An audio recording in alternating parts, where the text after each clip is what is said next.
Hey there, tonight we're plunging into a fog so thick it's practically breathing, and a road so forgotten that even maps give it a wide berth. You're in your rig, alone on a midnight haul, engine rumbling, windshield flecked with rain that feels colder than it should. Somewhere in the heart of Mourning Hollow, the air tastes like old iron, and your rearview mirror just caught a shape it definitely shouldn't have. You probably won't sleep well after this. So before you get comfortable, take a moment to like the video and subscribe, but only if you genuinely enjoy what I do here. Also, let me know where you're tuning in from and what time it is in your corner of the world. I always love reading those. Now dim the lights, maybe turn on a fan for that soft background hum, and let's drift into tonight's dark tale together. The storm's been nipping at your heels for 2 hours, its edge a crackling line of cobalt lightning trailing just far enough behind to keep you tense. Your GPS has been rerouting you all night, first for a washed-out bridge, then for a jackknifed hauler that wasn't even there when you passed the spot. And now, it's done that thing again. Blue dot spinning, route vanished. You slow the rig to a crawl and pull to the shoulder, hazard lights clicking like a metronome for a funeral dirge. There's a turnoff to the right, an old faded green sign half swallowed by kudzu vines. The paint's so chipped you have to lean out the window with a flashlight to read it. Mourning Hollow Road. Population scratched out. Next services, just a blank space. You radio in casual like. Any of y'all know if Hollow S still open? Silence, then static, then a voice, shaky male old. Don't go down that road, driver, not tonight. Then a click, just a click. No call sign. You glance back at the entrance. The storm's getting meaner behind you, lightning in your mirrors. But ahead, the turnoff looks dry. For now. You mutter something about ghost stories and kids playing with radios and crank the wheel. Your headlights swing into a corridor of trees, limbs twisted overhead like they're shielding the road from the sky. The moment your tires cross the faded center line, the rain lets up. Not like it stopped, more like you've driven out of it. The storm's still crashing behind you, but it can't follow. Now that should have been your first clue. The hollow smells like wet stones and something else, like soil left too long in a closed jar. You flick on your high beams, but they don't reach far. The road curves in slow S-bends, climbing and dropping with no clear logic, and on either side the woods seem closer than they should be. You can't tell if it's the fog or if the trees themselves are leaning. Your CB hisses again. Breaker 19, anyone else using Hollow tonight? Dead air, but just before you let go of the mic, you swear you hear a breath, not yours. You pop an energy shot, rub your eyes, and chuckle dry like gravel in your throat. Maybe it's just the vibe, or maybe you shouldn't have skipped that second rest stop. Still, the road's holding. It's narrow, but your rig fits fine. Just keep it centered, just keep it steady. You pass a mile marker that reads XIII, not 13. Roman numerals, rusted over but there. A memory flickers, something from a podcast you half listened to at a truck stop diner. How Roman numerals on mile markers in certain Appalachian regions were once used to ward off things that didn't belong on man-made roads. They couldn't read numbers, the voice had said, but they could count souls. You de-laughed back then, you're not laughing now. You check your mirror again, and that's when you see it. A shape, just a flicker, pale. Humanoid, standing smack in the center of the road behind you. You tap the brakes, hard, nothing's there. But for 3 long seconds, your heart is in your throat and every survival instinct is screaming, don't stop, don't reverse, don't look too long. You coast down a slope, fingers tight on the wheel. The fog begins as a wisp, then a veil, then a wall. You turn on your fog lights, nothing. It's like your headlights have been swallowed. You roll your window down an inch to listen. No birds, no insects, just your engine and the odd tick-tick of cooling metal on your hood. Every once in a while, it sounds like footsteps on gravel, but you're moving. That shouldn't be possible. Experts still wonder whether certain geological formation, especially beneath remote hollows and valleys, can trap sound in strange ways. Echo loops, some call them, but they don't usually echo new sounds. Or footsteps that keep pace beside you. You keep driving. What else can you do? The road narrows. Branches slap your mirrors. You swerve to avoid something, was it a deer? But there's no thump, no shadow, just you, and the fog, and that pale reflection that's back in your mirror again. This time it doesn't vanish, it just keeps getting closer. You don't blink, can't really. The shape in the rear mirror holds your attention like a hook in the eye. It doesn't move with the shudder of the truck, doesn't bounce with the motion. It just hangs there, pale, thin, like someone with no weight at all standing dead center in the lane behind you. Only visible when you glance, not look, just glance in the mirror. The moment your eyes fix on it for more than a second, it's gone. As if your gaze is what scares it off, or maybe what lets it in. The fog gets worse. Now it's not just thick, it's wet, sticky, like it's touching you, reaching fingers in through your vent slats. It rolls across the dash like cigarette smoke, but you're not smoking. You haven't smoked in 10 years, since that scare in Arizona where you coughed up blood in a Love's parking lot. You feel a chill on the back of your neck, the kind that makes your scalp tight like a drumskin. You turn the heater knob instinctively, but the dial doesn't click. The dash light flickers, then dies. You mutter something less than polite, tapping the faceplate. It comes back on for exactly 3 seconds, then off again. You know a haunted road story or two. Every trucker does. The lady in white, the vanishing hitchhiker. That one about the guy who picked up a man with no feet, just the sound of bare soles slapping pavement. Classic stuff. Safe to tell over pie and burnt coffee. But Mourning Hollow's pulling something else, something real. The mirror shifts on its own, just a little, not enough to say for sure, but it's moved. No bumps, no potholes, it just tilted. You lock your eyes on the road ahead. Try not to think about it. Try not to think about the fact that in most cars, mirrors are adjusted by hand. Unless they're electric, yours is. The adjustment button's broken, been broken since Memphis. A dark shape flashes across the road ahead, low, fast. You flinch, slam the brakes. The rig groans as the trailer snakes. The shape's gone. You exhale through gritted teeth and check the side mirror because you have to.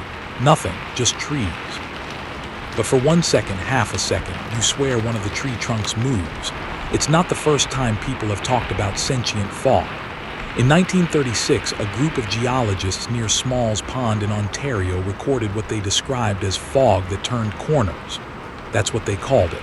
No weather fronts, no terrain interference. The fog just moved around them, followed, encroached. One theory says it's charged particles. Another says it's mass hallucination brought on by barometric pressure and isolation. Another, whispered mostly, says it's not fog at all, that it's cover. You tap the brakes again, slowing just a bit. Visibility's down to maybe 10 feet now, and the silence is absolute.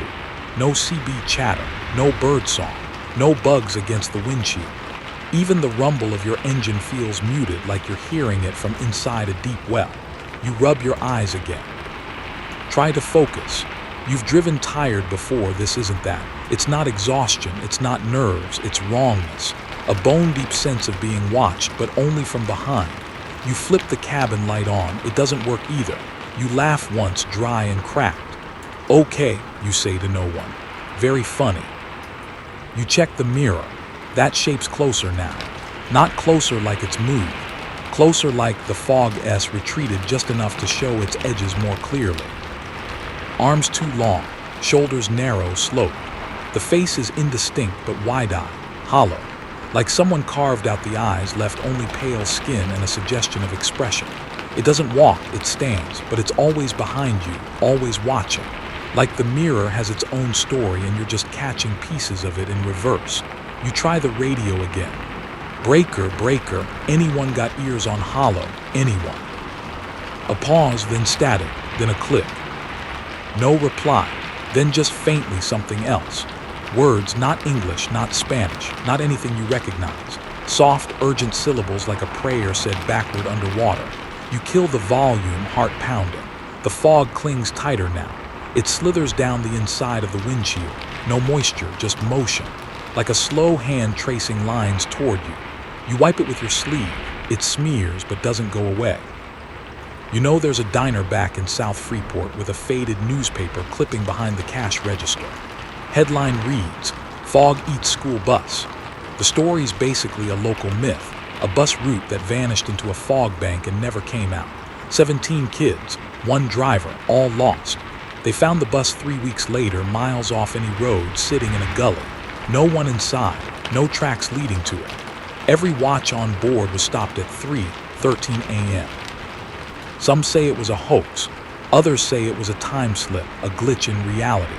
Experts still wonder whether extreme isolation zones, places with just the right magnetic and acoustic anomalies, can generate temporal disturbances, like little pockets of somewhere else.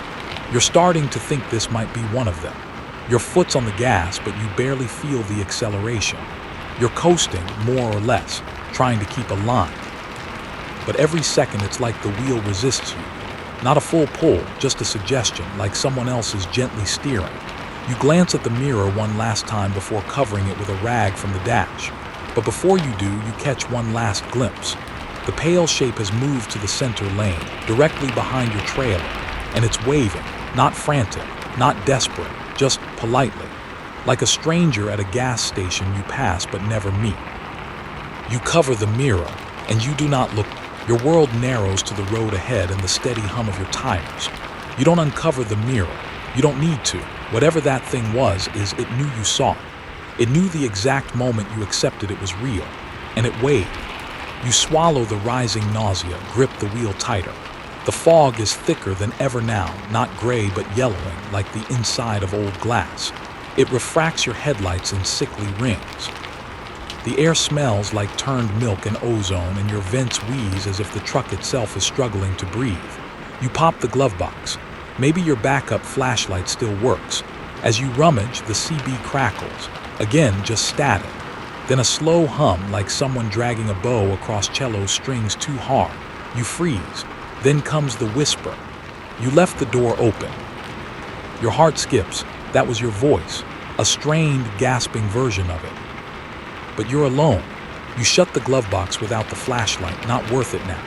The radio squeals again. Louder this time. It's no longer just static. There's rhythm in it, beats, pauses, like code, Morse maybe. You can't tell, you flick it off. Doesn't help. The sound keeps going. And under it, breathing, measured, too slow to be human, too deep. You flip it back on in panic silence. Off again, breathing. You grab the dash. Say aloud to no one in particular, this isn't real. This is a dream. I'm tired, just tired. The engine coughs, a sputter, a hiccup, just enough to jolt you. That's when you remember you haven't checked your fuel gauge since entering the hollow. You glance down, it's gone. Not empty, just no needle, no display, no light. You've heard stories about dead zones before, areas where electronics malfunction for no scientific reason. Highway 93 in Nevada, the Devil's Curve in Peru, the Belchen Tunnel in Switzerland, where a white-cloaked woman reportedly climbs into cars and vanishes before the exit. But even those legends came with rules, patterns. This place doesn't. You pass a sign half buried in moss. It just says, "Yield" in bold black letters. No color, no logo, no post, just floating in the trees like it grew there. The headlights catch movement again. You slam the brakes. A shape dashes across the road, dragging something long behind it like cloth or a leash. It vanishes into the fog, your rig idles. You sit frozen, hand hovering over the air horn, but you don't press it. Noise feels dangerous. You roll forward again, slower now. The fog seems to listen. After a minute, the CB flares back up. But this time it's music, tinny, warped. You are my sunshine, my only sunshine.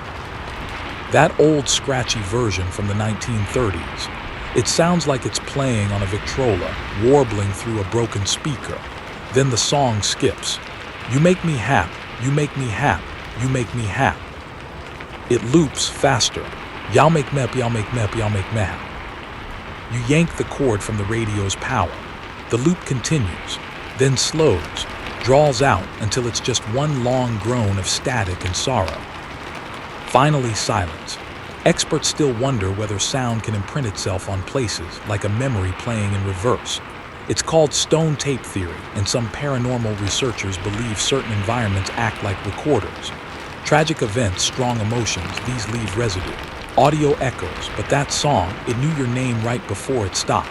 You turn a corner, a new shape looms, a gas station. Old, rotten wood barely upright. One flickering light above the awning. You haven't seen a structure in miles. Your brain shouts relief, but your gut doesn't like it. Still, you slow. You're low on fuel, aren't you? Hard to tell without a gauge. You pull in, headlights sweeping across cracked concrete.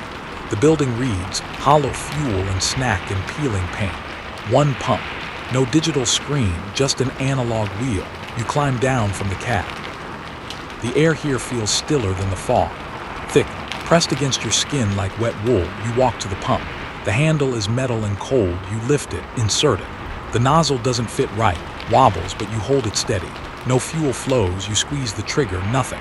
Then click, click, click, click, click, the dial spins. Gallons counted. You look toward the building. There's someone at the window, pale, watching. You drop the handle.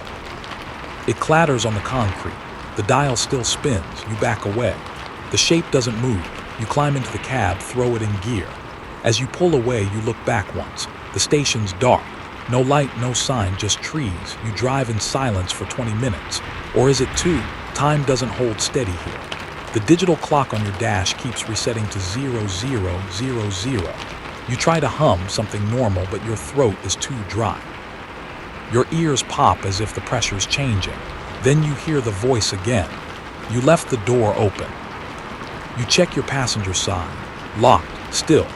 Then the rear view, your breath catches. The pale shape is now at the passenger window. Not outside, inside. Face turned toward you. No expression, just hollow eyes. It doesn't speak. But your ears ring like it screamed. You blink. Gone, you drive on. And now the fog is inside the... You slam the window controls down, crack them both wide, desperate for real air. But the fog doesn't move. It hovers like it belongs here. Like you don't. Your lungs tighten with every breath, chest rising like you're climbing a mountain though you're on flat road. The wheel's cold, colder than it should be from just your hands. You pull your gloves back on, even though it's summer. Then you see it up ahead, light, dim, flickering, a gas station. No, the gas station, the same one, hollow fuel and snack. Your mouth goes dry. You check the road sign next to it. The same warped pole, the same half-hung yield. You never turned around. Your foot slips off the gas for a moment, the truck idling as you coast past the same pump, the same boarded windows. This time, there's no figure in the glass, no light in the awning, just your own reflection in the black mirror of the window. But the analog dial on the pump, it's still spinning, gallons increasing. You haven't touched it, you don't stop, can't stop. You downshift just enough to climb the slow hill beyond the station, the road narrowing again as the fog seems to suck you inward. Then you hear it, a voice through the static again, not your voice this time, but something close. Female, soft, tired, pick me up, I'm cold. You freeze, hand still on the wheel. Then comes the tolling of a bell. Just once, deep iron heavy, somewhere to the left. You scan the roadside and there she is. A woman standing still in the ditch, drenched in black, veil soaked and clinging to her shoulders. She raises one hand, doesn't speak, doesn't move forward, just beckons. The CB sputters again. A new voice crackles through. Don't stop for her, keep going. Don't stop for anything that doesn't blink. You jerk your head toward the speaker. Who is this? Click, gone, you look back, she's still there. Same hand, same stillness, no blink. You drive on. It's a classic tale, isn't it? The midnight hitchhiker, the mourning widow, a woman in a funeral dress scene along old Appalachian highways. Some say she lost her children in a bus crash. Others claim she never had children, just a need to make someone else's warm again. Folklore changes with the town. But here, the rules are simple, don't stop, especially when they ask politely. Experts still wonder whether figures like her come from our collective grief. Grief as an entity echoing through remote places, giving form to trauma. Others believe it's simpler, just predators in costumes. You hit the wipers even though there's no rain, just trying to do something. Your mirror's still covered. You've started hearing tiny taps against it like fingernails. And that bell, you hear it again, twice this time. The road drops unexpectedly. A dip so steep you feel it in your gut. The trailer groans behind you. Fog surges over the hood, a wave of gray mist with fingers in it. Fingers or vines, you can't tell. You grip the wheel until your knuckles burn. Then you bottom out. and something clings to the undercarriage. You hear it. Scratch, scrape, drag. Your headlights flicker. Your oil light flares, then dies. The scrape continues. You mutter, "Nope, nope, nope, nope," like a prayer, pressing harder on the pedal. But the sound stays. You pass another mile marker. This one says XII. Roman numerals again. But that means you've gone backward. Your breath fogs in front of your face. Inside the cab, you glance down. The driver's side window is open. You didn't open it. A shape is crouched outside the window, fingers on the inside, palm pressing the glass like it's trying to remember what warmth feels like. You slam the window shut with one elbow. It resists. It's like closing a lid on something still breathing. The scraping beneath you fades, but the oil light flickers again. You decide to stop, just for a second, just to breathe. You pull onto the narrowest shoulder you've ever seen, gravel popping under the tires. You kill the engine. Silence. Total. You sit there, cab full of fog, mirror covered, windows fogged up from the inside. And then you hear something. Not from the radio, beneath it. Under the static hum. A whisper. Just 2 words. Go back. You shiver. But before you can turn the key again, your headlights blink on. By themselves. They point towards something, up ahead. A billboard. You roll the window halfway down to read it better. It says, "Hollow welcomes you. Stay long enough, you'll stay forever." You flick the headlights off. They come back on, so you drive. You pass an abandoned pickup truck in a ditch. It's recent. Still warm, steam curls from the hood. The windshield is shattered outward. No driver, no blood. On the driver's side door, written in smeared oil. "IT can't follow if you don't look." You feel your eyes drift toward the mirror. The rag is still there. But now it's wet from inside. You keep driving. And for just 1 second you hear laughter. Not cruel, not even loud. Just disappointed. Like someone you let down for... The road ahead twists like something wounded. Tight curves, blind hills, no shoulder. You downshift instinctively, ears straining for every change in engine pitch. Your palms sweat in your gloves, and you wipe them on your jeans without letting go of the wheel. You don't need the mirror anymore. You feel it now. Whatever was behind the truck, it's moved. You can't say how you know, only that its presence has changed. It's no longer content to linger out of sight. It's beside you now, not in the cab, not yet, but near enough that when you breathe, it feels like someone is breathing in tandem. Every inhale is followed by a second, fainter one. A delay of half a second, just long enough to be noticed. The fog is thinner here, not gone, but pulled back, as if something is watching, waiting. Up ahead, you spot something on the shoulder movement. You tap the brakes. The headlights flicker and catch it in one stuttering pulse. A man, or what used to be a man. He's walking the opposite direction, toward the fog, face blank, eyes wide, mouth just slightly open like he's about to whisper something but never does. His clothes are shredded like paper, flapping in wind that doesn't touch the trees. You don't stop, but your eyes track him in the mirror until the rag slips loose from its corner. You freeze. The mirror reflects 2 things, the man walking away, and the pale shape still there, no longer at a distance. It's in the middle of the lane, perfectly still, bathed in your brake lights.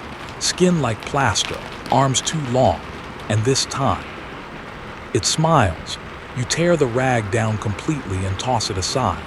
There's no use pretending now. The mirror's yours again, but so is the thing. It's watching, studying. You speed up. The rig groans in protest, but you force it through the gears. Every few seconds, the pale figure flickers back into view. Closer, always closer. You blink and it disappears again, only to show up in a slightly different posture. Now one arm raised, now turned slightly sideways, now crouching low. It doesn't obey physics, doesn't blur like a moving body should. It's just there, frame to frame, like a flipbook of wrong. Then a curve, too fast. You feel the rear end slide. The trailer fishtails. You yank the wheel and curse, gravel spraying like bullets into the trees. You recover, barely, but when you look up, there it is again. Dead center in the road, this time not alone, 5 or 6 of them, all pale, all smiling, all in different poses of greeting. One waves, one holds a hand over its heart, one mimics a child with arms up. You swerve through them with a scream. Nothing touches the truck, no impact. No sound, just a cold like dry ice on your skin. You check the mirror, nothing except a smear of frost on the inside of the glass. You've driven a lot of haunted roads. Everyone talks about Route 666, Archer Avenue, the Dead Man's Curve near Cincinnati. Legends, familiar, but this isn't haunted, it's inhabited. You downshift again, rolling into what looks like a flat stretch. The fog returns in curtains. You see flashes of things in it, faces sometimes, not just human, some long-snouted, some too symmetrical, all of them watching. You pass another mile marker. Exide, the wrong direction, again. You hit the dash with your palm. No, I've been moving forward, I've been. The truck coughs, the lights flicker, and then everything goes dark. The engine cuts out, the lights, the dash, the radio, even the sound. The hum of the tires, gone. You're coasting silently in a rig that should not be able to move without power. The world is grayscale, and your breath fogs in front of you like you're already dead. You try the key. Nothing, try again, a weak click, no crank. Then the rearview mirror pulses just once. Not a flash of light, not a glitch, a pulse, like something alive. You lean forward, it shows you, but not now you. A version of you, sunken-eyed, slack-jawed, driving the same route. But there's something different. The trailer behind that version of you, it's full, overflowing with shapes stacked still, some are waving. You wrench your gaze away and punch the key again. The engine roars to life, everything slams back on. The headlights flare. The radio plays 3 seconds of the Star-Spangled Banner in reverse. Then silence. You drive, you don't think.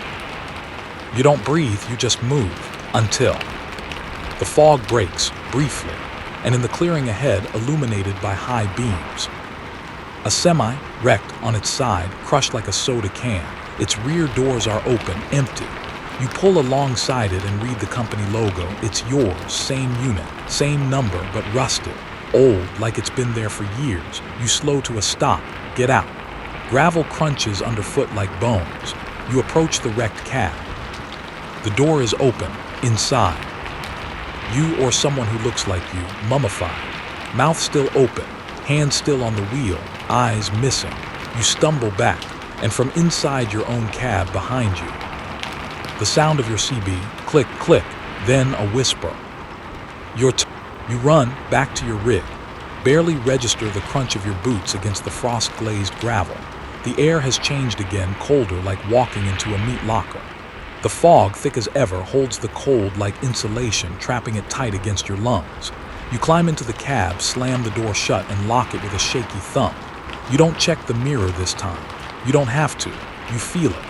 The pale shape is inside the trailer now. Not knocking, not pounding. Walking back and forth, back and forth. You hear it, the slow, deliberate creak of weight shifting in the trailer's frame, metal flexing under invisible footfalls, as if someone's pacing the length of your hall studying it, or waiting. You throw the truck into gear and punch the accelerator. The tires scream. For a second it feels like the whole rig is fighting back, trailer dragging, brakes half engaged, but then it lets go. You're rolling again, faster this time. About 10 miles later, if distance means anything here, you crest a hill and freeze. There's a convoy ahead, 5 trucks, idling, all in perfect formation, angled like chess pieces mid-game. Their lights are off. Their engines are on, though barely, just the soft diesel breath of machines in park. The fog swirls around them but doesn't enter the cabs. You slow, not by choice. The brakes engage themselves. The rig coasts to a crawl.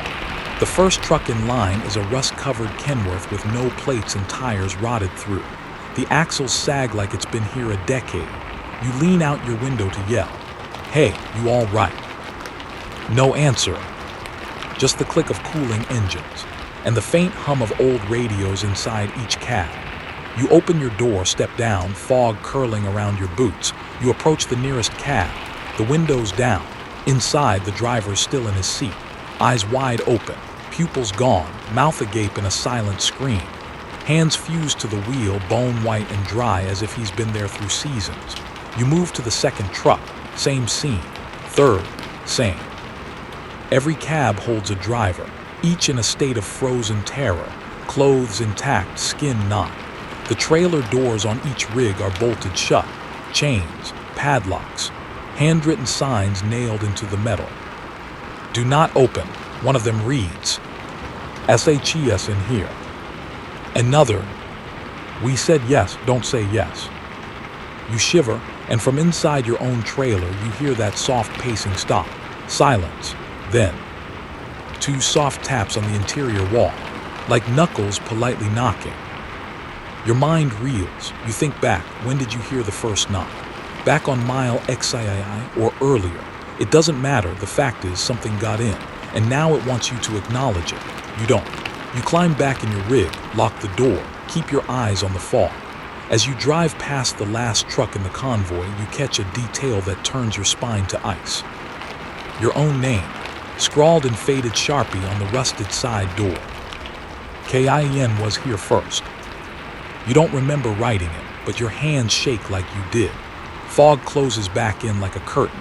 You think about those drivers, who they were, how long they sat in that valley of silence, what they saw before the stillness took them.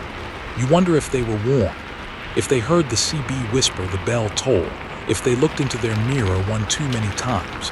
You pass another marker, X backward again.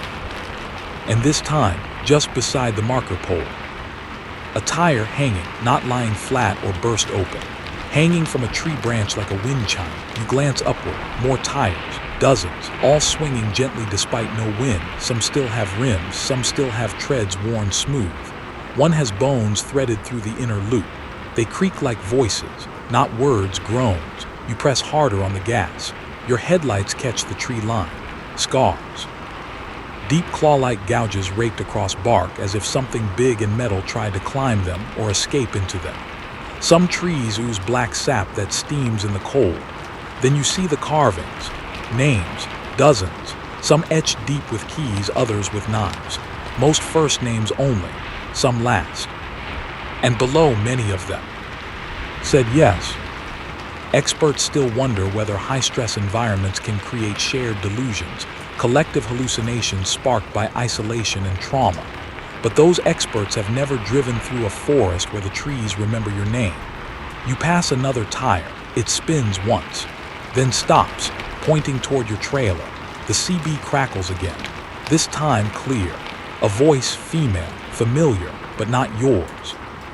Not anyone you know. Stop the truck, open the back, let it out. You switch the channel, it follows.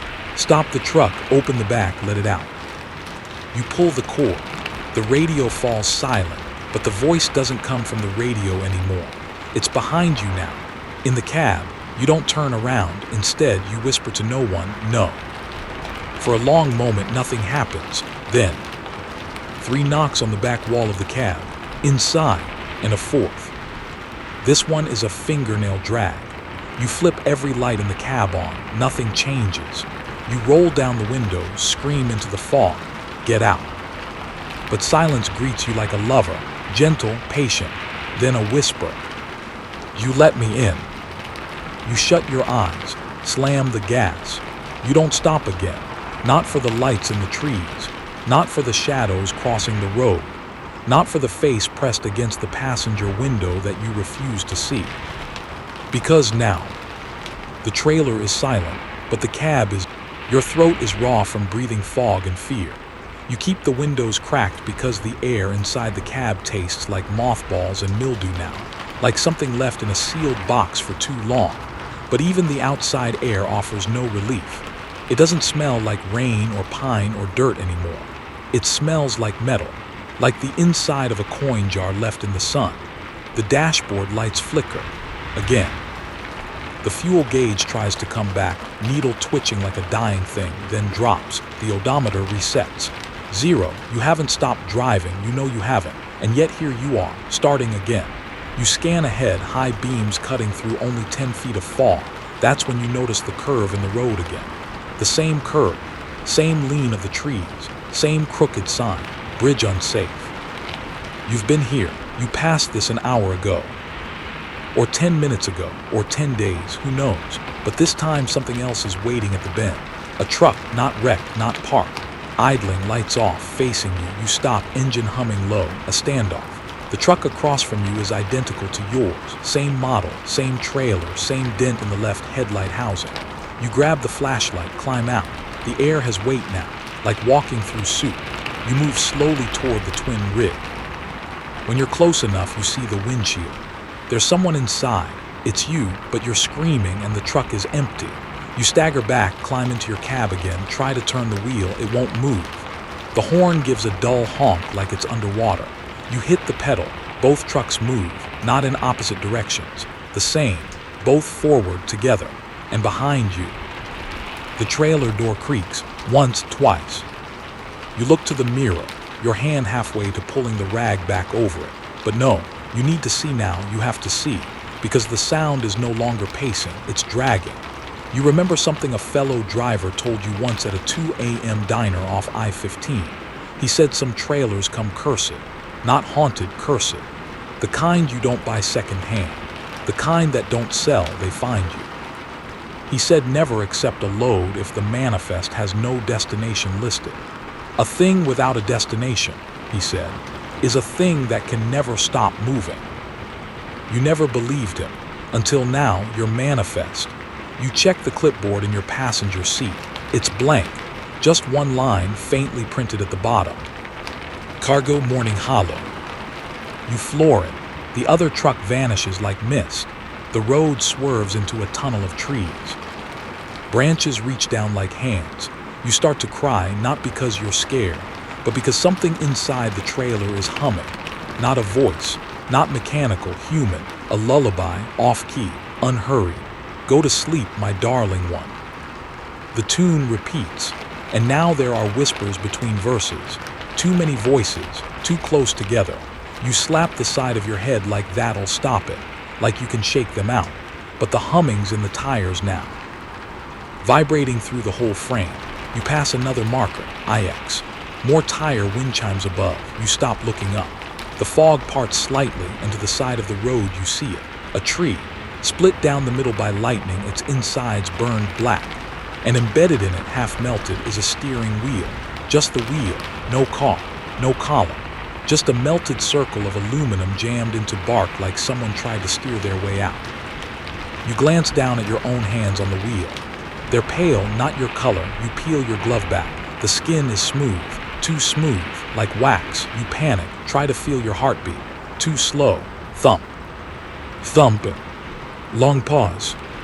Thump, you grip the wheel tighter. Slap your own face. You're real. But then, your reflection in the glass. It blinks, but you didn't. You reach for your CB out of habit. Old reflexes. Even though you pulled the cord hours ago, still, it clicks to life. Come in. Anyone got ears on this stretch? Silence, then a voice. Yours, but younger. I don't think we're alone, man. You freeze because you remember that recording. You made it in 2017, joking around with a buddy during a midnight haul through Colorado. You never uploaded it, but now it plays back, scratchy, warped. And after your line, a whisper answers. You're right. You slam the CB down, sparks fly. The truck hisses like it's been insulted. From the back, a metallic thud. Then another, like something testing the door from the inside. Then 3 bangs, like fists. Then silence. Then a breath, close, right behind your ear. You whip your head around. No one's there, but the passenger seatbelt is buckled now, and the seat is slightly indented. You didn't do that. You don't talk, don't scream, don't cry. You drive because the road demands it, because you no longer believe there is a place to stop, because every time you slow down, the humming starts again. Because if you look too long in the mirror, the shape behind you is no longer alone. They're gathering, and one of them looks like your brother, but your brother has been dead 6 years. You try not to look at the passenger seat again, but every few minutes your eyes wander, drawn by instinct, dread, and that tickle in the corner of your vision that keeps whispering someone is there. The indentation in the seat cushion deepens with every mile, like whatever's sitting there is getting heavier or more real. You unbuckle the seatbelt. It clicks, retracts. 10 seconds later, it buckles itself again. No sound. Just the dull snick of something that obeys no hand. The CB crackles again. You don't touch it. You don't have to. It speaks on its own. This time, the voice is garbled. like something dragged through water then pushed through a fan. But one word is clear: awake. You shake your head, knuckles white on the wheel. No, you whisper. No, I'm not listening anymore. The mirror hums. You swear you hear breathing through it. Then a voice. They know you're awake. You flick on the dome light, desperate to flood the cab with something normal. It sparks, then fizzles out. The shadows thicken. You see movement in the mirror. You promised yourself not to look, but you do. The pale shape is now directly behind the cab, arms raised, not in threat, in joy, like it's been waiting for this part. Behind it, others gather, just silhouettes at first. But with each flash of your hazard lights, more features take shape. Mouths open, some toothless, some too many teeth. One wears your face just slightly wrong. Your left eye droops in that version. Your smile curves up too far on one side, like a wax figure melting under a sun lamp. You slam the mirror upward, away from your line of sight. Then you kill the hazard lights. All you have now is the road ahead, the curve of it, and the shape standing in it, the pale figure. Again, but this time it's closer. This time it doesn't vanish when you blink. This time it tilts its head and mirrors your movements. You swerve, it swerves, you slow, it grins. Then the horn goes off. Your horn blaring on its own, long and low. Your hands aren't touching it, it won't stop. You cover your ears, eyes slamming shut. It cuts off, instantly. And when you open your eyes again, there's a handprint on your windshield. Inside, pressed from your side, and on the glass, written in condensation: "Let me drive." You grip the wheel tighter, knuckles aching, voice trembling. You mutter no. You glance to the passenger seat, empty, the seatbelt unbuckled again. But now there's a long, pale hair coiled on the vinyl cushion. You don't have long hair. You don't even know anyone who does. You roll down the window and throw it out, but it floats, doesn't fall, just hovers in place like a feather in a frozen room. You roll the window up. You don't look again. You pass another road sign, not a mile marker, a warning. No rest stop ahead. That's all it says, a negation, as if the road knows what you want and denies it before you even ask. You wonder how long this stretch is, how far back the last sign was, when you ate last. Drank, slept. You taste copper, not blood, something older, like licking a coin. You cough, and the sound echoes inside the trailer. A second cough, mimicking you, but deeper. Wrong. There's a theory that isolation changes the brain's rhythm. That given enough silence and repetition, your thoughts lose shape. You start seeing meaning in random shadows. Start hearing patterns in static. A psychological condition called pareidolia, mistaking chaos for design. But you're not mistaking anything now. You're seeing faces in the fog, smiling ones, weeping ones, some too large to belong to a human head.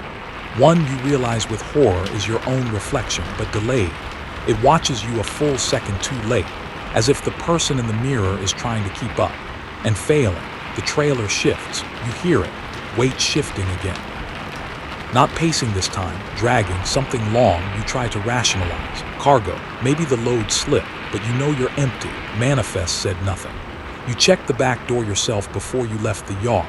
It was empty. Now it's occupied. And whatever's inside, it's no longer content with just being there. It wants you to know.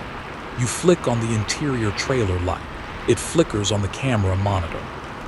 For the first time, you see a silhouette, tall, bent at the neck. Its hand, long-fingered, crooked, presses to the trailer's front wall.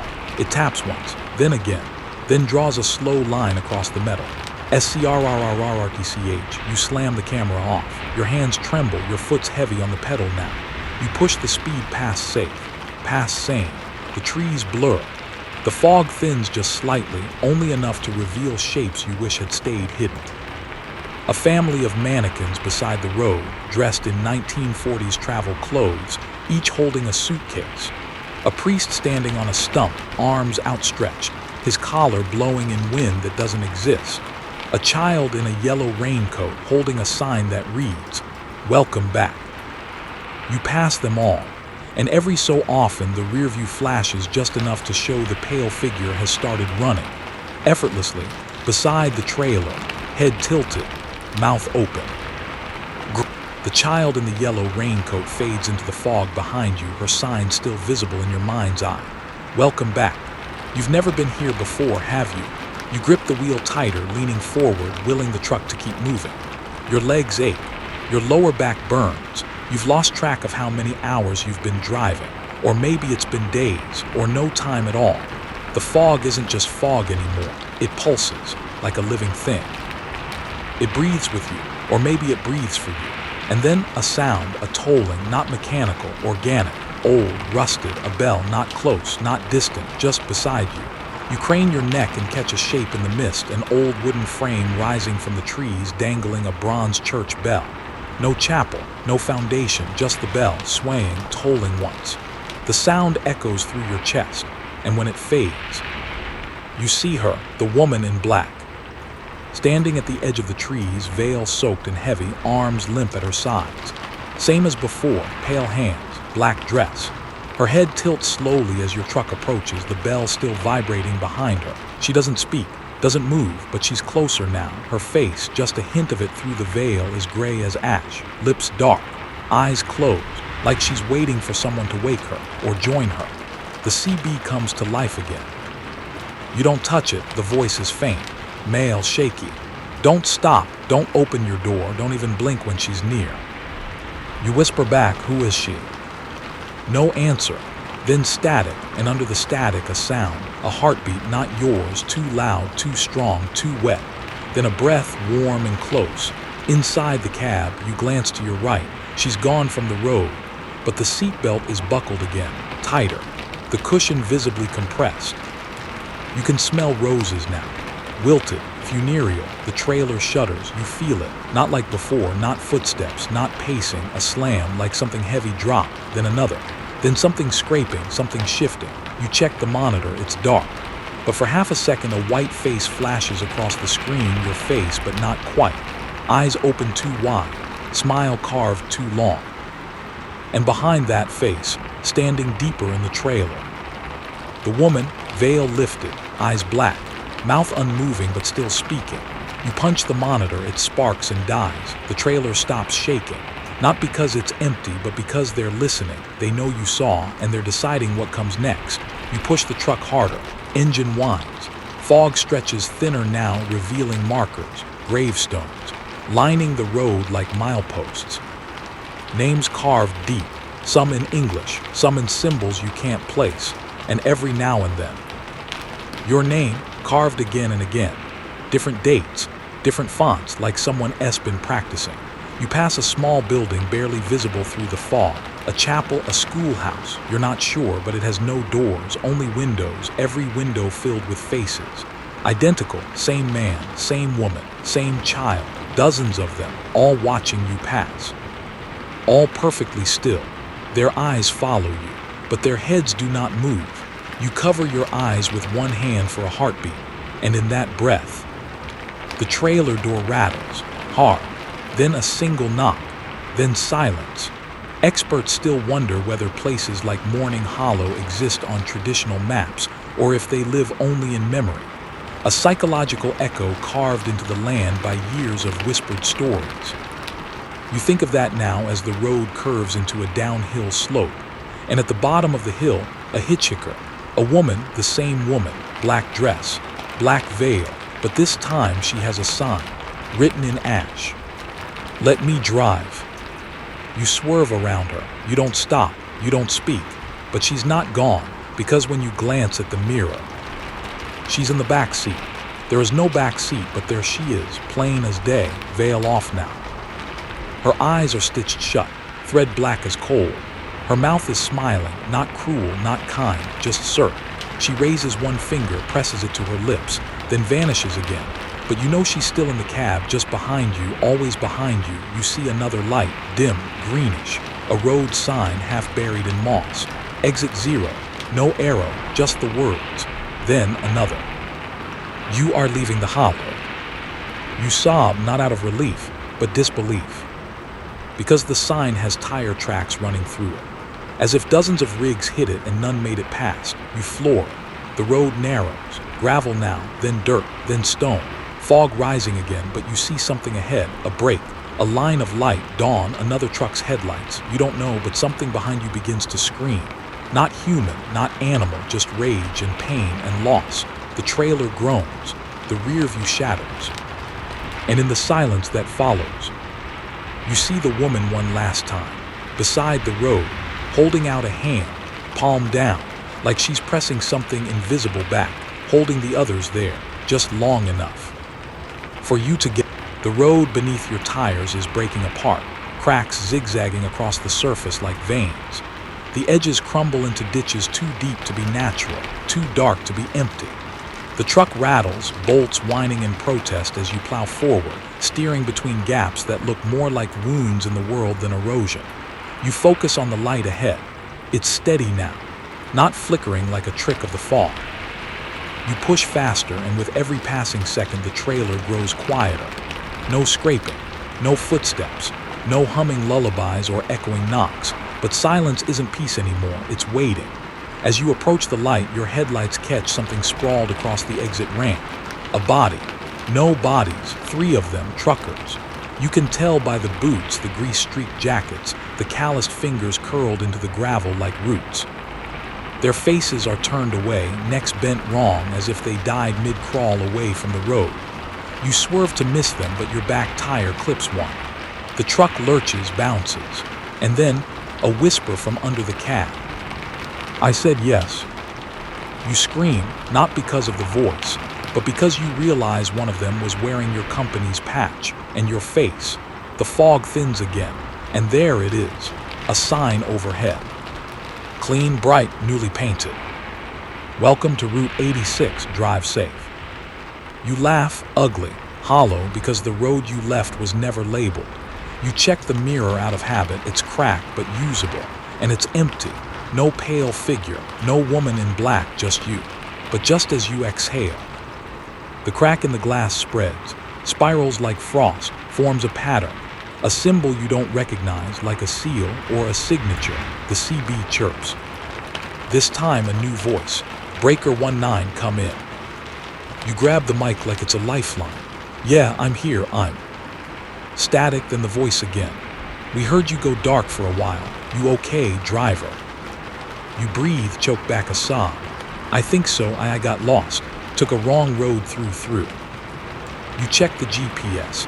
It's back online, but there's no Mourning Hollow. Not even the road, just green blur. Where? The voice asks. I don't know, you whisper. I don't think it was on the map. A pause, then. You're not the first. The voice softens. I seen some come out of that place before, not many, but I seen them. You grip the wheel tighter. Was it real? A sigh on the other end. I don't think that's the right question. Then the line goes dead. You try to call back. Nothing, just dead air. You throw the mic to the floor. It lands beside something you didn't see before. A photograph. Old, faded. You pick it up. 3 men, truckers, laughing, leaning against a rig you recognize. Your rig, but you don't know them. One of them looks like the corpse on the ramp. You roll on. The sky lightens. Not quite sunrise, but enough to see without the headlights. You pass a road marker. Plain numbers this time. Mile 1. You exhale, a real mile, a first mile.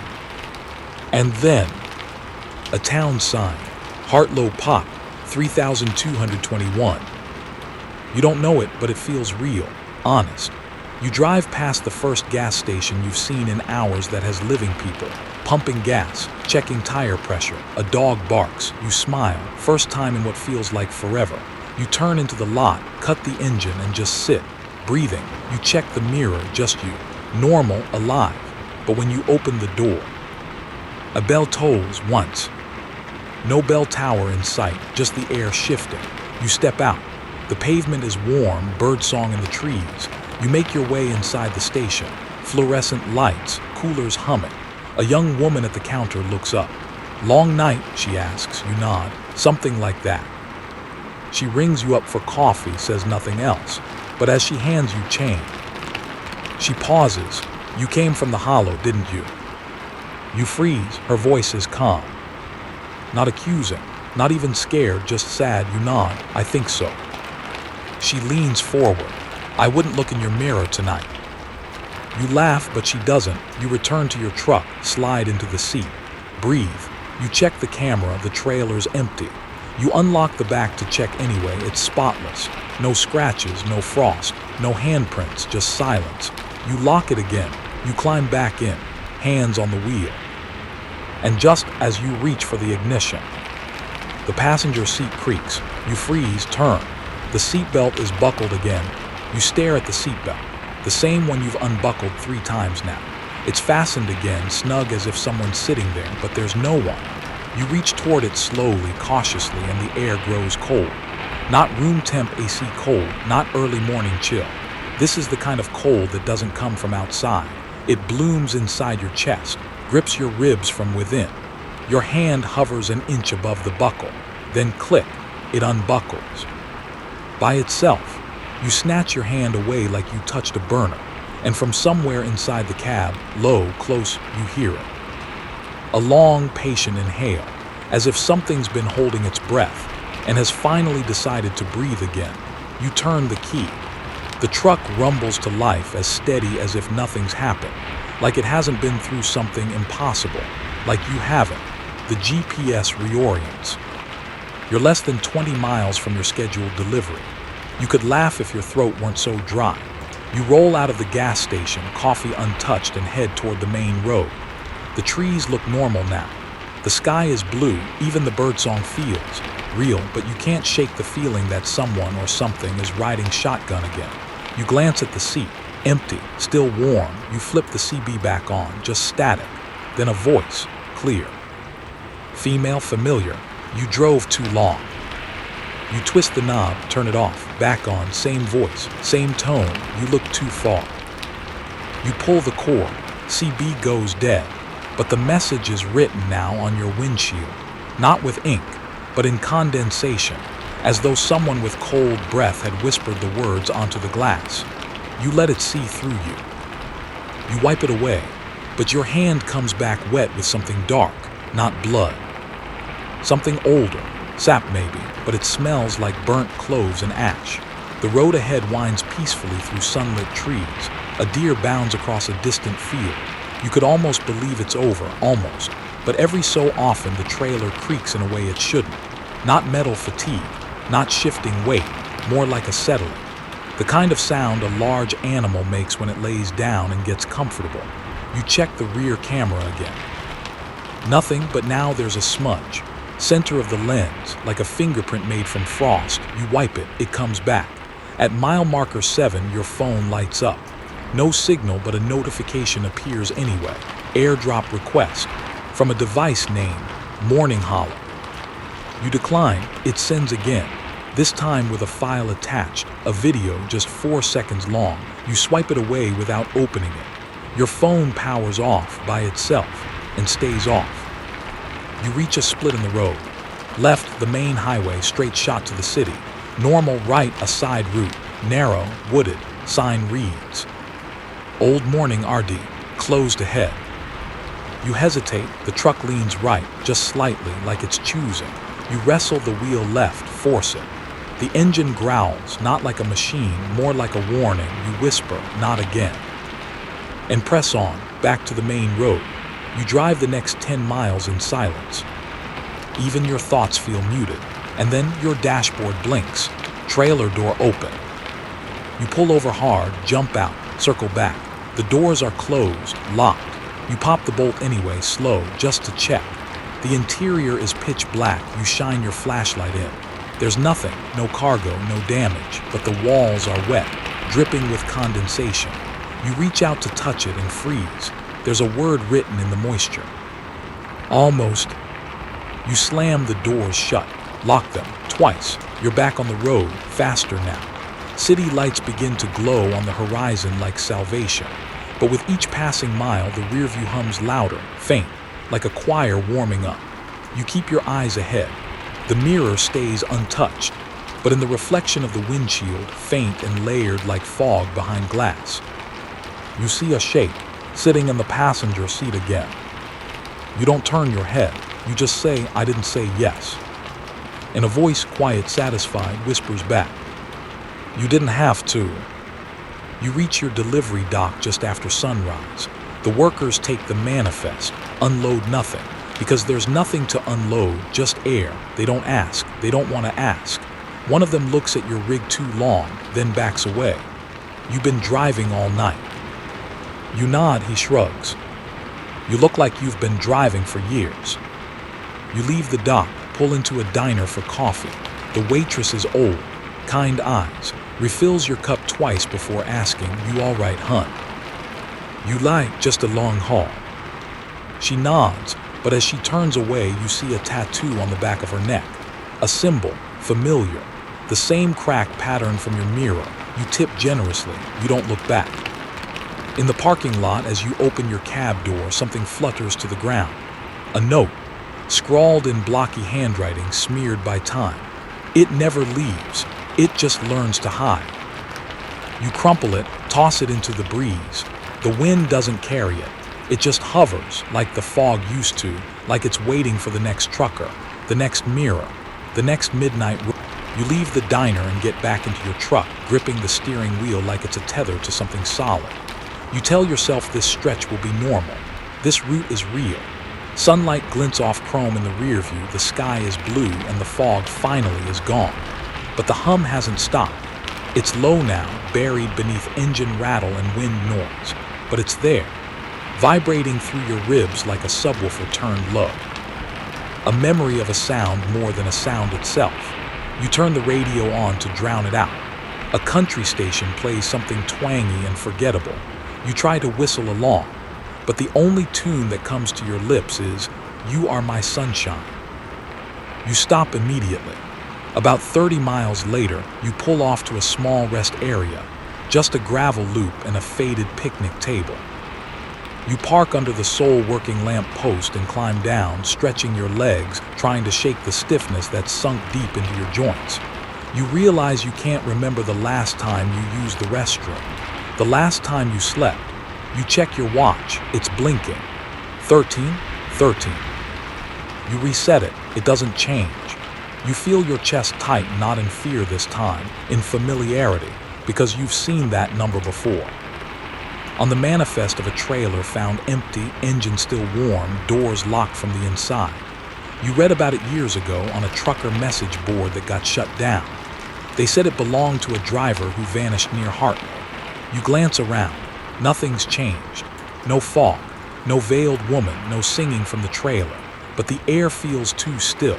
You walk to the back of your rig, check the locks, still secure. But a small square of paper flutters from the latch. You pluck it free. It's damp. Smells faintly of burned paper. One word scrawled in a child's blocky handwriting. "Look." You check the camera monitor inside. Dark screen. But this time it's not malfunctioning, it's off. You didn't turn it off. You reach toward it, but your hand won't move. Like your brain is sending the signal, but something between your shoulder and your fingertips has gone. Deaf. You try again, still nothing. And then from the speaker, a single soft laugh, your laugh but stretched out, echoed, twisted. You kill the power to the entire dash. Full shutdown. The screen stays black. You climb into the sleeper to lie down just for a minute, just to close your eyes. But as you turn back the curtain, something falls onto your bunk, a piece of glass from the rearview mirror. It must have cracked all the way through earlier and finally snapped. You pick it up. In its reflection, the cab behind you is empty, but the sky, still fog, still Mourning Hollow. You step outside, sunlight, birdsong, the real world. You look down at the shard in your hand. It's not showing what's outside. It's still locked in that place. And in the reflection, a pale face moves toward you from the distance. Slow, steady, smiling. You hurl the glass into the grass. It doesn't shatter, it just vanishes. You get back in the cab, start the truck. The humming starts again, stronger now. You glance into the side mirror and see the hitchhiker. The woman in black. She's standing at the edge of the rest area, veil lifted. Eyes stitched shut again. Lips moving, mouthing something. You turn the mirror away, but you've already seen her. That's all she needed. Experts still wonder whether repeated exposure to traumatic patterns causes the brain to form phantom loops. False déjà vu, shadow repetition, auditory hallucination. But none of them have stood beside a truck trailer and heard their own voice echo back to them in perfect unison, 5 seconds too late, because that's what happens next. You whisper, "You're not real." And from inside the trailer, your voice answers, "You're not real." Same inflection, same breath, then nothing. Then a second voice, female, amused. "Close enough." The next town is coming up. You see it on the sign, Davenport 2 miles. You decide you'll pull over. Ask someone to ride with you for a leg of the trip. Anyone, a student, a drifter, a hitcher even, just someone to occupy that seat. To break the symmetry. But when you reach the edge of town, there's no one there. Empty streets, dark windows, no cars, no bikes, no trash cans tipped over by wind, just nothing. Even the traffic lights blink on patterns you've never seen, green, then green again, then green again. No red, no yellow, like the place forgot how to stop. You drive through. And as you pass a storefront window, you glance at the reflection and see her in the passenger seat again. This time smiling. This time awake, you slam on the brakes. The town flickers, literally, like a skipped frame in a video. The buildings shift, signs twist, letters rearrange. Your GPS says, "Welcome back," and then resets, over and over, and the clock, still 13:13. You slam the dash with your fist. The humming stops for a moment, then returns, deeper now, like it's in you. You step out of the cab, walk into the town. The streets are paved in old truck tires you didn't notice before. They're flattened into the asphalt, forming patterns, spirals, runes. The fog rolls back in. You drop to your knees, hands against the warm pavement, and hear the bell toll again.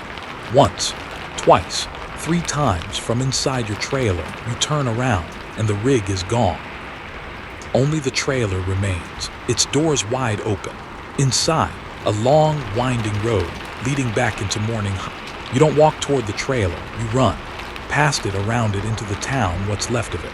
The buildings are paper-thin now, just facades propped up like theater sets. You shove open a door marked diner and it falls off the hinges like cardboard. Inside, empty booths, empty plates, a jukebox playing no song. But the smell, old grease, burned toast, cigarette ash in a place where no one smoked in years. You reach the counter and shout, "Anyone here?" Silence. Then the coffee pot behind the bar steams, even though it's unplugged, even though it's full of black water, even though it whispers, "Sit." You bolt outside again. The trailer's still there, looming now like a cathedral in a desert.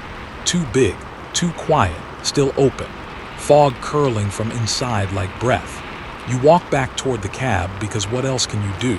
But the cab's not yours. Not anymore. It's an older version. Rusted, faded, wheels melted into the pavement.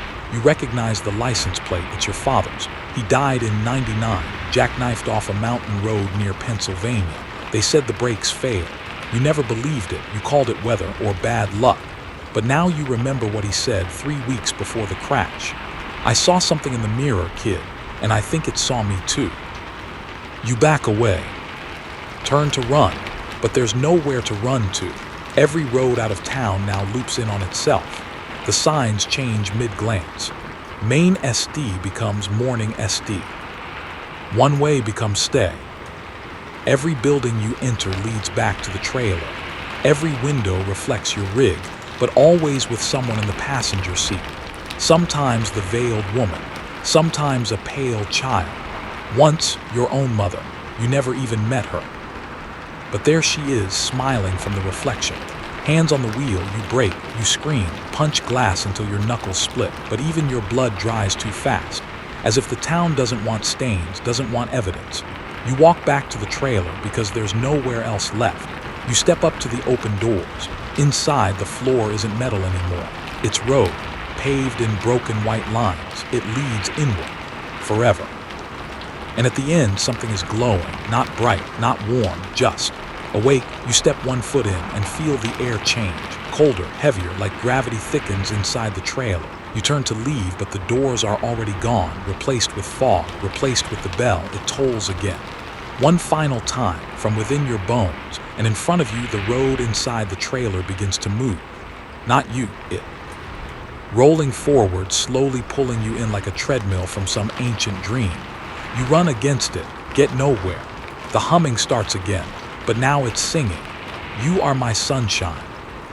My only sunshine. You fall, drop to your knees, hands on the pavement that isn't pavement in the trailer that isn't a trailer. And then light ahead, a dim red glow, brake lights. No, eyes, dozens of them, lining the road, winking open one by one, some human. Some not, some shaped like symbols you've seen in fever dreams. They all look at you, and they remember you. A voice echoes overhead, yours, but not from your throat. It speaks a single word. Return. And the road stops moving. A choice for a moment.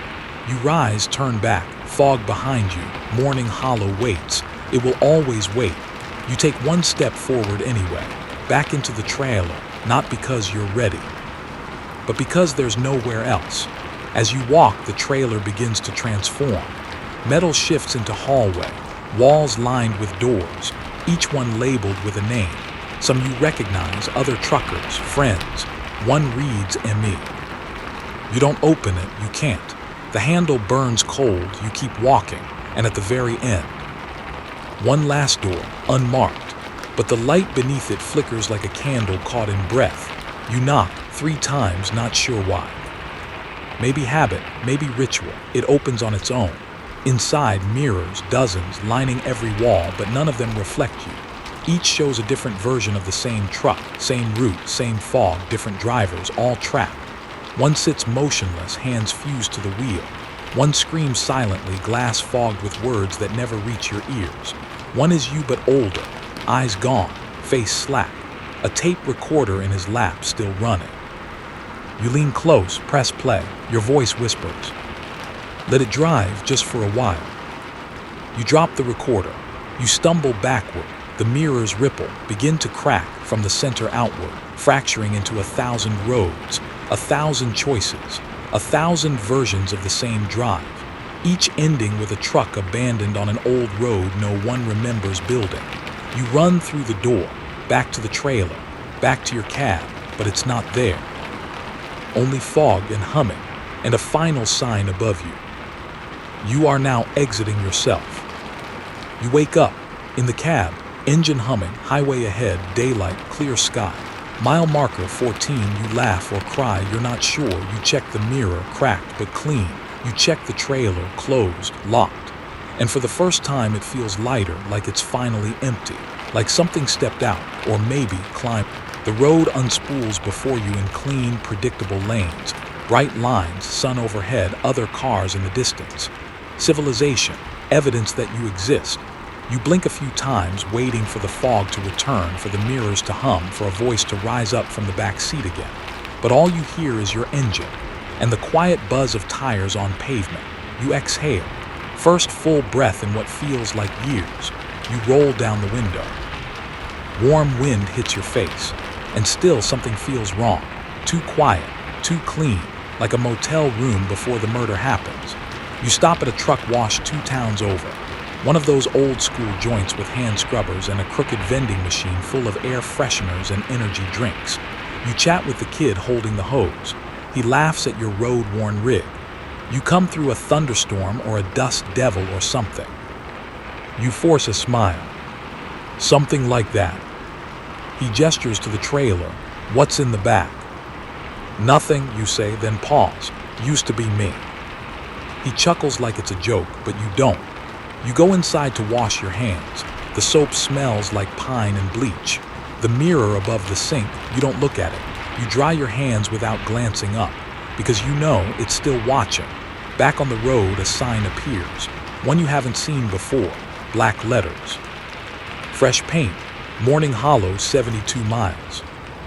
You laugh loud, nearly choke on it because you're headed the other way. You escaped, right? You pass another sign. Rest area 1 mile. You don't need to stop, but something in you says, yes you do, so you pull off, again. It's habit now. You park, turn off the engine, sit in silence, and then the glove box opens by itself, just an inch, enough to reveal the tip of a photograph. You pull it free. It's you standing beside your truck at night, smiling, but the background, it's the hollow. Trees like claws, fog like bone dust, and something pale just behind your shoulder. You tear the photo in half, toss it out the window. The wind catches it, but instead of flying away, it spins in the air and returns, landing back on your dashboard, whole, uncreased. Only this time your smile is wider, and your eyes are gone. You drive on, faster now. Not running, just trying to stay ahead of something that may already be inside you. You make it to a way station. There's a dot guy there. Friendly, bored, he waves you through. Then double takes, leans in. Hey, your trailer's showing a weird thermal signature. You frown, it's empty. He shrugs, uneasy. Could have fooled the scanner. Says you got 6 warm bodies in there. You don't reply, he waves you on. You don't look back. Night falls again. You park at a lot full of other rigs. Just the usual crowd, guys eating microwave burritos, scrolling phones, pretending this job doesn't eat you 1 mile at a time. You try to sleep. You doze, then scraping outside near the back. You climb out with a flashlight, check the trailer, still locked, but the ground beneath it, scratched. Grooves in the gravel like something was dragged under it or out of it. You scan the area. Nothing except a slip of paper on your windshield. Again, same handwriting as before. 3 words this time. It still remembers. You climb back in, lock the doors, cover the mirrors. This time you sleep with the dome light on. You dream of roads that have no off-ramp, of mirrors that show your thoughts instead of your face, of CB radios whispering things you haven't done yet. And when you wake for just 1 second, your hands don't feel like your hands, like someone borrowed them while you were out, then gave them back, slightly wrong. You get a call from dispatch, new load, new route. You ask, where to? They pause, then say it's not far. East. That's all they say. You check the GPS. There's a highlighted route. It winds through a town you don't remember ever seeing before, but the name is familiar. Mourning Hollow, you call them back. There's a mistake, I can't go through there. Silence, then a different voice comes on. Low, calm. Driver, they say, it's the only road that wants you now. The line clicks dead. You try again. No answer. You pull up the route again. It's the only one that won't glitch. Every other direction crashes the app. You sit in your truck, engine off, radio silent, and then the mirror falls off the mount. Lands in your lap, cracked, reflecting a face that isn't quite yours, but is smiling anyway. You don't start the truck right away. You just sit there, mirror shard in your lap, staring down at the version of your face that looks a little too calm, a little too ready, like it knows the end of the story. You tell yourself you won't take the job. You'll quit. You'll sell the rig, give up the road, plant yourself somewhere with sidewalks and daylight and neighbors who wave when they mow the lawn. You even pick up your phone to call dispatch, but the call screen is already open, and the number listed, 1 Mourning Hollow. You drop the phone, it vibrates once, and then goes dead. You climb out of the truck. Morning mist curls low on the lot, too low, too thick, like it came just for you. You scan the other trucks, engines off, windows fog, no movement, like someone hit pause on the rest of the world so you'd have a moment to decide. Your trailer groans behind you. You turn to look. A single handprint smears the back door, upside down. You didn't put it there. You start the truck because that's what you do, because that's what you've always done. The moment the key turns, the radio blares, you flinch, but it's not music, it's static. Then a woman's voice, soft as breath. 1 more ride. You don't respond, but something in your chest answers, a thump, not your heart. Something deeper, like a knot of silence tied around a bell, waiting to ring again. You follow the GPS. It only shows 1 road now. It doesn't loop. It doesn't recalculate. It just leads east, back toward Mourning Hollow. The air gets colder with every mile. The sun fades too quickly. You pass a town with no name, no people, and 1 blinking light. And then, you see it, the same green sign, half swallowed by vines, the same cracked lettering. Mourning Hollow Road. Population. This time you don't hesitate. You take the turn. The road opens like a mouth. The fog welcomes you, soft at first, like memory, like sleep. But soon it's full again, wrapping the truck like a blanket soaked in old sorrow. You check the mirror, nothing. Then one pale figure standing in the center of the road behind you. And then walking, fast, too fast, like last time, like every time. The CB crackles. You don't even flinch anymore. Breaker, anyone in the hollow tonight. You recognize the voice. It's yours from last time, the time before. You don't answer, you just listen. Let it play back. Let the loops catch up. You know the rules now. Don't say yes. Don't stop. Don't look too long. And yet, you see the gas station still there, still flickering. The pump dial spins before you even pull in. You don't stop this time. You smile at it. Wave once and keep going. You pass the tire wind chimes, the pale trees, the clawed bark, and each landmark nods at you like old friends. You reach the mile XIII marker. Roman numerals rusted over. Just beyond it, a new sign, painted in fresh red letters. No return beyond this point.